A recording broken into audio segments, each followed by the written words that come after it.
In this podcast, I interview Ryan O'Hara. Ryan is the VP of Marketing and Growth at LeadIQ. They are a marketing at heart company and help B2B companies to do better prospecting. In this interview, we go about branding archetypes. We talk about cold emails and how to innovate the marketing messaging. Why is it hard? How to overcome the fear of failing, and much more. I know that you have been volunteering because on your LinkedIn profile you write about paddling for Payson, if I Yeah, actually, correct that. yeah, that's it. Yeah. So why do you volunteer generally, and what makes you volunteer? So I think it's probably probably 8 or 9 years ago now that I first got involved with this. There's a hospital up in Concord, New Hampshire that raises money for families that can't afford to get cancer treatment because cancer Right. treatment's super expensive, especially in the United States. Yeah. And so they do this thing where they do a long, like 175-mile bike ride. And on the bike Mm. ride loop, they have stops. And at those Right. stops, you run a station, you feed people, you check on their bikes, you do all that stuff. And so one of my friends is involved with it and was like, hey, you should do this. And all my friends got involved and I kind of felt left out. So I was like, yeah, I'm going to do this. So yeah, it's fun. We usually every year we make a theme. We make pancakes and bacon, and I've been doing it for a little while. It's pretty cool. It raises money for cancer. Nice. People can check it out, Pedaling for Payson, if they want to look it up. Cool. Let's come to you. I have a quote here, which is that you write somewhere that you climbed the way out of your mother's basement into being the seasoned marketer, but you're still in the basement. It's true. I mean, I climbed out of my mom's basement just to work in another basement. I think a lot of people don't realize this, but like when you first start in marketing and prospecting and all that stuff, most people now are staying at home. They're living with their parents and stuff. So like, I always like to think of my humble roots and where I started to just be a measuring stick of like what you can do and where you can get. It was when I first started as a BDR at Dine. I was the first BDR there, and I wasn't making a crazy salary. I wasn't getting commission checks yet. We didn't actually have our product completely figured out yet. So like, we'd get on a sales call with Salesforce, for example, and it might take 12 months for that thing to close because it's so complicated with what they're setting up. And you still stayed in a similar space. I mean, it's not completely the same. You're not doing prospecting, but something clicked for you, right? And exactly this, what you call, I think, first impressions, right? Would you define yourself as a first impression guy? When you do prospecting for many years, it's really hard to unlearn the stuff that you did. So like every job that I've had, I've pretty much used my prospecting skills to some capacity.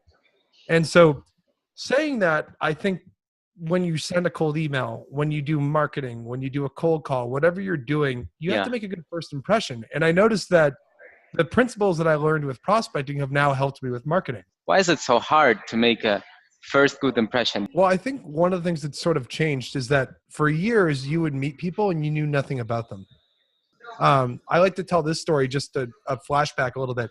When I was in high school in the early 2000s, I remember I sat in biology class next to this guy named Josh Payne, and he sat right next to me for the first 6 months of the school year. We never really had too much back and forth, just small talk, really big. One day, I'm sitting there, we both get quiz grades back, and I had a really good quiz grade, and I did a Sean Connery impression. I yelled out, "The day is mine," like that, like trying to be like Sean Connery. And he laughed and thought it was really funny. I was referencing some SNL Celebrity Jeopardy skit. He joined in and started saying a quote from Celebrity Jeopardy, and we ended up becoming really good friends after that. And for 6 months, we were in the wild just sitting next to each other without any memorable first impression, without doing anything like that. And I found some way to find a common bond with him. The difference is with businesses today, they have all this data about their customers and they don't do anything about it. They don't act like they have data. They don't act like they know their customers already. What kind of data is important when it comes to first impression? Because if we take your example, you didn't have any data. It was just accidentally, right? You said something you did not know even. It was not your intention at all. It was just happened. It's just An accidental first impression. We actually, as human beings, all have patterns in our head that make it easier for us to understand things. So what you need to do is you got to take advantage of those patterns. And the best way to take advantage of those patterns, and I'm actually working on something like this right now, is by, as a brand and as a person, picking a brand archetype. A brand archetype is basically a framework that helps guide you for how you should execute your marketing. What kind of messaging do you want to make a good first impression? If I want people to laugh at LeadIQ, if I want people to be entertained by LeadIQ, I am going to make all my branding around being a jester brand archetype. We want to make people laugh. That's a big part of what we do at LeadIQ. That's a good example. LeadIQ's brand archetype is a jester brand. We try to make people entertained by the content that we do. We'll throw in little clips that are funny and cool and different. And the reason I'm doing that is because I know that if you're a CEO of a Fortune 500 company or a CEO of a small startup, you go home and you like to laugh no matter what. There are 12 brand archetypes that you can pick from. But if you pick one, it becomes a lot easier for you to actually go through the process of thinking through your brand and executing on messaging. Some other brand archetypes, if you're just listening and don't know much about this, an explorer is a different type of archetype. These are people that like to talk about things that they're finding and testing out. They take pictures of them traveling. They write about like being an adventurer, kind of. They will make a LinkedIn post about how they try experiments all the time. That's what an explorer brand does.